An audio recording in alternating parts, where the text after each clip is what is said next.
Cubans from all walks of life are being pushed to the limit.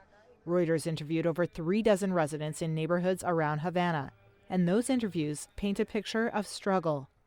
Blackouts are happening for a longer period of time, and goods and services, especially those tied to limited fuel supplies, have become more scarce and more expensive.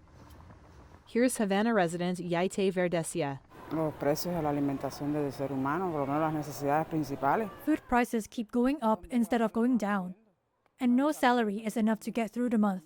Everything is critical. Todo está crítico.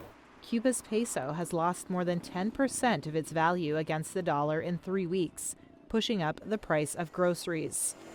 And getting around is harder than ever as Cubans face fuel shortages, with first Venezuela, then Mexico, halting oil shipments to the island.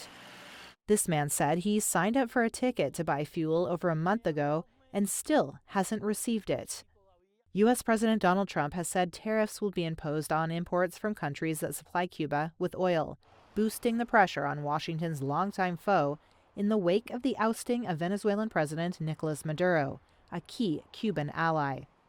On Friday, Cuba's foreign minister declared an international emergency in response to the U.S. tariff warning, which he said constituted an unusual and extraordinary threat. Julia Anita Cobas, a 69-year-old housekeeper, gets up at 4 a.m. each morning for a 10-mile commute that now approaches 4 hours round trip.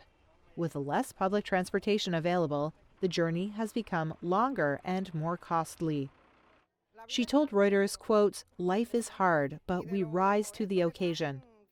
But 32-year-old Aimee Milanes said neither the Cuban nor the U.S. government offered her much hope. She said, "This is survival, nothing else." Claro, esto es supervivencia, más nada.